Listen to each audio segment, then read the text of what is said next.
नाजरीन, रुपया पैसा में आपको खुश आमदीद कहते हैं। मैं हूं अली नासिर। आज मैंने बहुत सारे मौज़ूआत पर बात करनी है, लेकिन सबसे पहले मैं आगाज़ करना चाहता हूं स्टॉक एक्सचेंज से।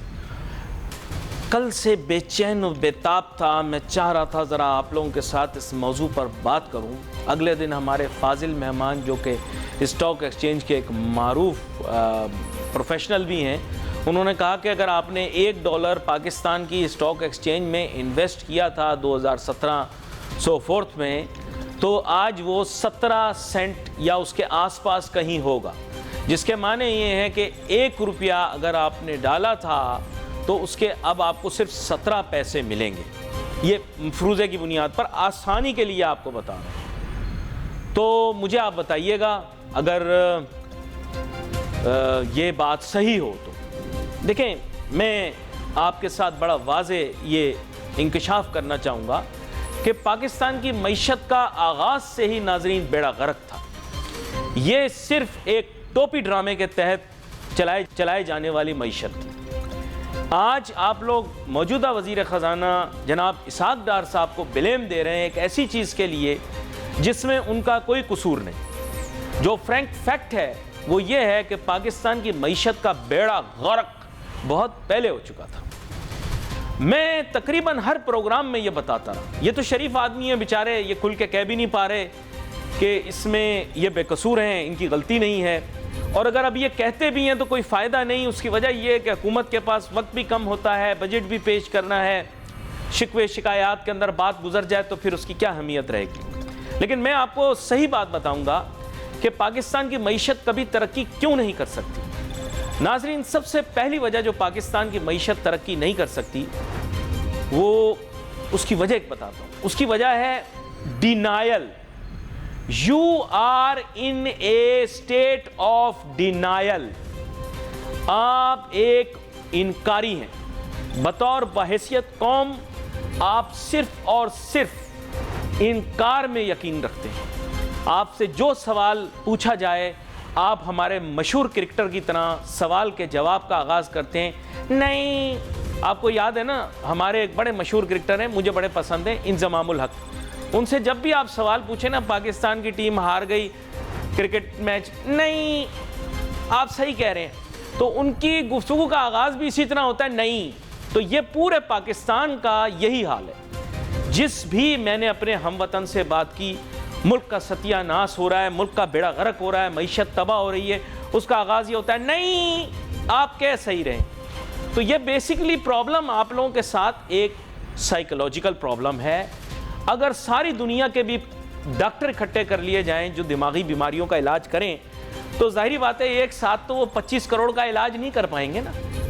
तो आपके लिए तो डॉक्टर भी नहीं मिलेंगे। आपके साथ प्रॉब्लम ये है कि आपको इतना झूठ बोला गया है, इतना झूठ बोला गया है, इतना झूठ बोला गया है कि अब आप झूठ को सच समझते हैं, बिल्कुल जैसे आप झूठे बयानियों को सच समझते हैं। ये गलत बोल रहा हूँ।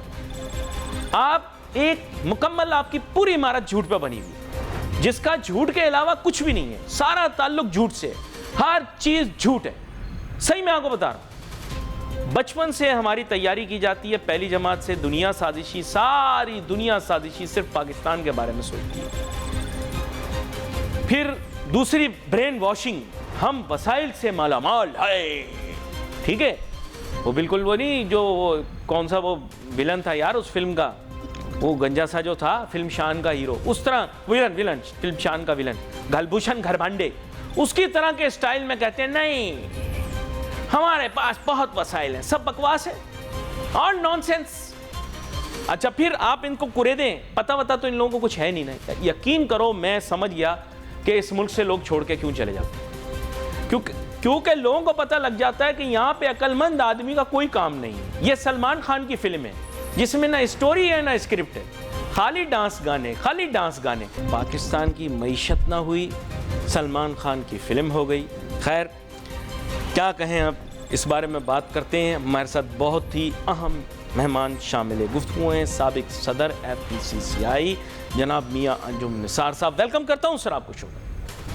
शुक्रिया जनाब।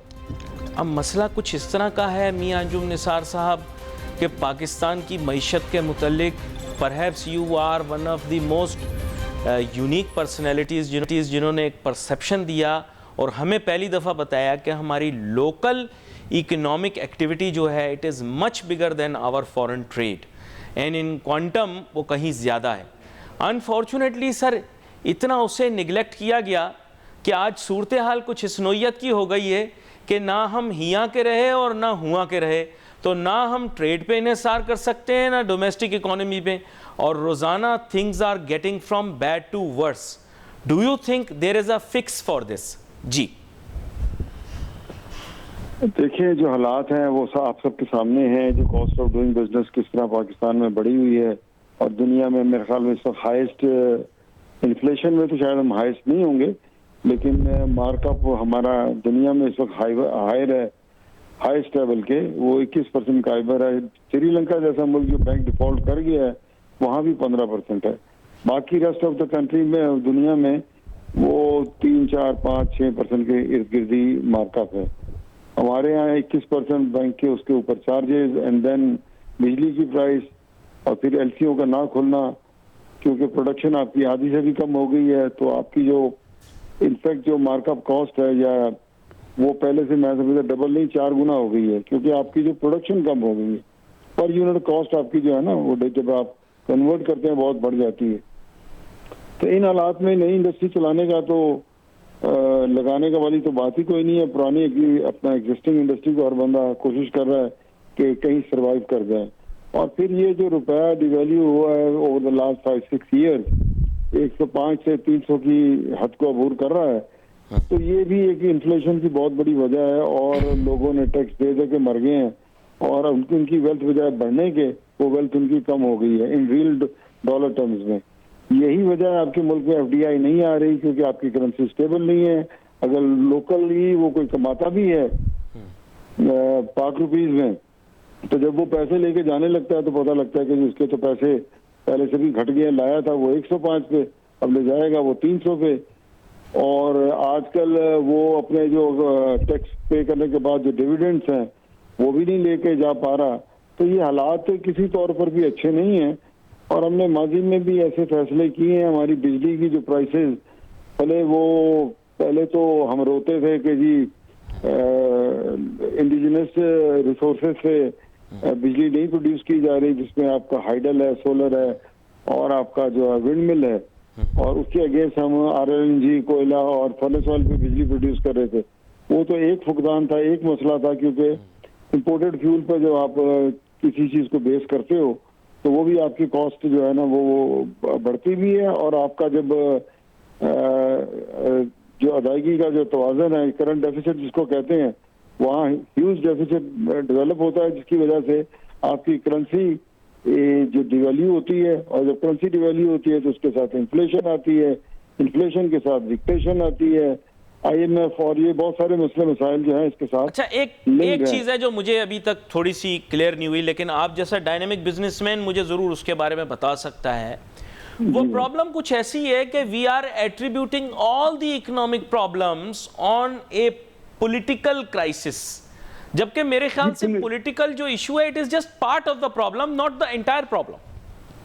नहीं, पॉलिटिकल देखे ना वो चीज एडअप हो जाती है ना, जब आप फिर ये जो रुपया फर्दर एक साल के अंदर जो डिवैल्यू हुआ है वो भी तो क्योस की वजह से हुआ है ना जी। वो IMF के साथ डील हो रही है, नहीं हो रही है, हो रही है, नहीं हो रही, और लोगों ने नाउमीदी में पैसा फिर मुल्क से बाहर निकाला। फिर भले वो ये सोच से लेकर गए होंगे कि जी रुपया स्टेबल हो जाएगा तो ले आएंगे, लेकिन एक दफा जो पैसा बाहर चला जाता है तो वो कहीं ना कहीं यूटिलाइज हो जाता है, कहीं ना कहीं इन्वेस्ट हो जाता है। तो सूरत हाल ये है कि मुकामी जो सनतकार हैं वो भी अपनी जगह डिस्टर्ब भी हैं और समझ भी नहीं आ रही कि what is the way forward, और गवर्नमेंट भी कोशिश कर रही है। Then political instability has added further, और फिर उसके बाद जो है आपकी you name crisis, financial instability, political instability. पीछे हमने देखा कि वो जुडिशल जो मारधाड़ भी होती रही, तो लोग इसमें कंफ्यूज हुए हैं और रोजगार डिप्लीट हो रहा है। और मेरी तो हायर अफसर भी मुलाकात हुई थी, तो मैंने तो वहाँ भी ये सारी बातें की थी कि मुझे आइंदा चंद महीनों में एक बहुत बड़ा इंडस्ट्रियल क्लोजर नजर आ रहा है जी जी, और बहुत बड़ा एक जो है ना वो इंडस्ट्रियल ग्रेवयार्ड नजर आ रहा है। क्योंकि इस कॉस्ट ऑफ डूइंग बिजनेस से आप सिस्टम को रन नहीं कर सकते। तो सर एक और बड़ी मशहूर कहावत थी, एक बुजुर्ग ने मुझे बताया यहीं पर, वो कहने लगे हट्टी ते बहकर ग्राहकां नूं गालां नहीं कढ़नी चाहिए ने। तो मैं सोचता रहा इन्होंने क्या बात की है। बात यह है कि पाकिस्तान एक मुनफरिद थोड़ा सा एक बेवकूफ़ किस्म का एक सिस्टम है यहाँ पर, कि हम जिन लोगों को माल अपना एक्सपोर्ट कर रहे हैं, जिनको बेच रहे हैं, उन्हीं के ऊपर क्रिटिसिज्म कर रहे हैं, उनको बुरा भला कह रहे हैं। तो सर ये फिलॉसफी तो गलत हो गई ना व्यापार की, कारोबार की।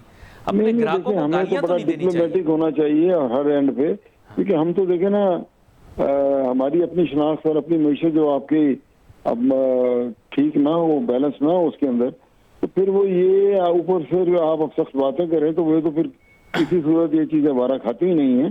तो हमें तो बड़ा हम्बल और डिप्लोमेटिक होकर अपने घर को इन ऑर्डर करना चाहिए। सबसे बड़ा मसला है, देखिए दुनिया तरक्की कर रही है, लेकिन और भी तो बांग्लादेश जैसा मुल्क, दुनिया में और भी तो मुस्लिम कंट्रीज हैं जो पूरी दुनिया के साथ ट्रेड कर रही हैं, बिजनेस कर रही हैं, लिबरलाइज कर रही हैं, ओपन अप हो रही हैं, वेलकमिंग हैं।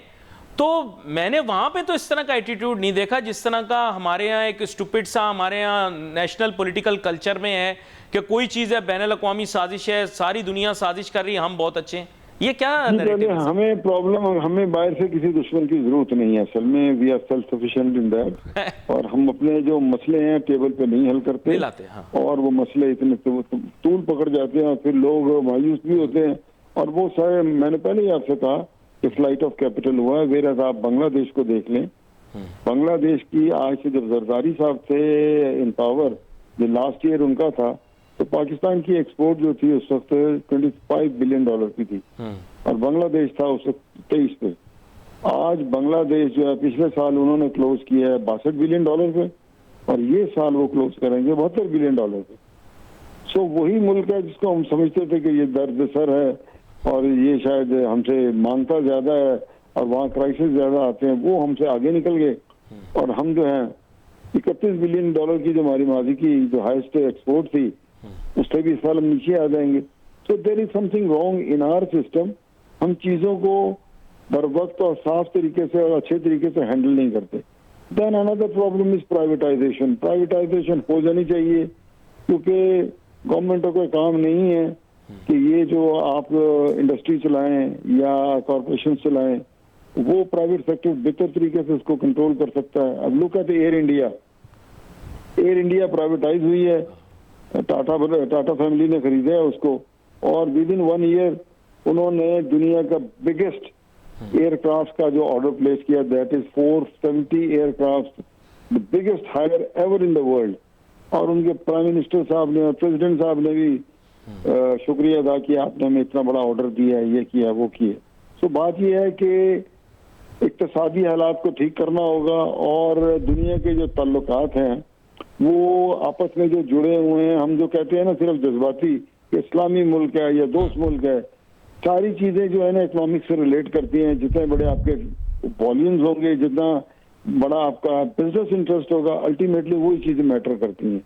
वो पुरानी बातें रह गई जो अपना हक के साथ खड़े होना, हक के साथ कोई नहीं खड़ा होता, हर कोई अपने मफादात के साथ खड़ा होता है। तो हमें भी वो सीखना चाहिए दुनिया में इस वक्त क्या निज़ाम प्रिवेल कर रहा है। हम अपने पुराने निज़ाम पर लगे हुए हैं, और सर ये पॉलिटिक्स से बाहर नहीं निकल रहा हमारा मुल्क। हर मसले में हमने टांग अड़ाई हुई है, और इस्लाम के कई चैंपियन बने हुए हैं, कहीं कुछ कर रहे हैं। तो हमें अपने बेसिकली घर को इन ऑर्डर करना होगा। जब तक हम अपने घर को इन ऑर्डर नहीं करेंगे, किसी को ब्लेम करने की हमें जरूरत नहीं। लेकिन उसके लिए एक पावरफुल लीडर चाहिए होगा, एक विजनरी लीडर चाहिए होगा, जो अनफॉर्चुनेटली पाकिस्तान के पास अभी वैरायटी में मौजूद नहीं है। पता नहीं आप इत्तेफाक करते हैं, इख्तिलाफ करते हैं? बहरहाल जी, बंदे यही होते हैं, जरा थोड़ा सा मुल्क के मफादात को भी देखना चाहिए, और किसी चीज को भी, किसी टेंशन को भी, किसी मसले को भी इतना तूल ना दें कि वो जो है ना वो मुल्क को अल्टीमेटली नुकसान हो। अब ये देखें, जो हमने 60 रुपए, 70 रुपए, 100 रुपए, 105 पे जो लोन लिए थे, अब आप उसका भुगतान करेंगे 300 रुपए पे। तो ये जो कॉस्ट है, बिलियन, हजारों अरब के लॉसेज हुए हैं। कहने को ये बड़ा आसान है, लेकिन ये आखिर इस कौम ने पे करने हैं, बड़ा आइंदा आने वाली नस्लों ने पे करने हैं। बिल्कुल आप सही कह रहे हैं, पर यह है कि अब बेगिंग बोल कभी नहीं टूटेगा, जो मुझे लग रहा है। It's unfortunate. नहीं लेकिन टूट सकता है जी। देखिए आपके पास रिसोर्सेज हैं। एक तो मैं आपसे अर्ज करूं, जो अब मुझे बड़ा अफसोस हुआ है एक ये चीज जान के, वेरी रिसेंटली मुझे पता लगा है कि हमने जो इंटरनेशनल जो डील्स की है ना, हाइडल डील्स, पहले तो हम सोचते थे ना कि ये जो हमने जो पावर प्रोजेक्ट्स लगाए हैं इसमें हमसे कोई कोताही हुई है और ये सारे फॉरेन फ्यूल बेल्स हैं। अब प्रॉब्लम इज दिस के इवन हमने जो हाइडल जो कॉन्ट्रैक्ट किए हैं उसके रेट भी हमने इतने हाई रखे हैं कि 11 सेंट पर किलोवाट। ये तो समझ लें आज के दिन में वो 33 रुपए पे तो आपकी बिजली की खरीद होगी। फिर आपके लाइन लॉसेज 20-25% हैं, थेफ्ट है और लाइन लॉसेज हैं। फिर आपके वापडा के चार्जेस होंगे, तो वो फिर आप अगर आपको बिजली मिलनी है 20-22 अपना 40-42 रुपए ही मिलनी है, तो फिर हाइडल भी तो हमारे लिए थर्मल ही बन गया है ना। हमने तो कोई किसी काम को सही तरीके से निगोशिएट नहीं किया। तो दुनिया में जो हो रहा है, दुनिया में क्या प्राइसेस हैं, चलो 1 सेंट नीचे ऊपर हो जाना, चलो वो तो अलग बात है, लेकिन अगर इतना फर्क होगा तो आपकी तो इकोनॉमी, अगर आपकी इनपुट कॉस्ट इतनी ज्यादा होगी तो आपकी तो सनतकारी और ये कभी ये चीजें वायबल होंगी ही नहीं। बड़ा आम नुक्ता है जो आप बता रहे हैं। ये तो देखे ना, ये बड़ा आलमी है कि पानी आपके पास अवेलेबल है। ये बड़े कम मुल्क होते हैं ब्लेस्ड कि जिनके पास इतना पानी अवेलेबल होगा। आपको ज़राअत में तो फायदा हो जाएगा, लेकिन बिजली की पावर जनरेशन वाली साइड पे आपको फायदा नहीं होगा, क्योंकि आपने रेट इतने ज्यादा दे रखे हैं। ठीक है 30 साल बाद वो प्रोजेक्ट यहाँ छोड़ जाएंगे, लेकिन 30 साल आपकी इकोनॉमी सफर करेगी ना। बड़ा अहम हमें मुद्दा तो है। सोच समझ के फैसले करने चाहिए जिससे आपका जो सरमाया मुल्क के अंदर रहे और उसकी कॉस्ट जो है वो कंट्रोल्ड हो, ताकि आपकी जो सनतकारी है, आपकी एक्सपोर्ट है या आपकी इंपोर्ट सब्स्टिट्यूशन इंडस्ट्री अगर मुल्क के अंदर लगी हुई है तो वो इस काबिल हो के वो कम्पीट कर सके। बड़ा अहम नुक्ता है आपकी तरफ से आ गया। मेरे पास वक्त मुख्तसर है, बार बार पेशकार कह रहे हैं कि वक्त महदूद है, मौजूद सारे हैं। आपका बहुत शुक्रिया आप शो में शामिल हुए। We wait for your messages on Facebook. Ali Nasir हमारी टीम को इजाज़त दीजिए। अल्लाह हाफ़िज़।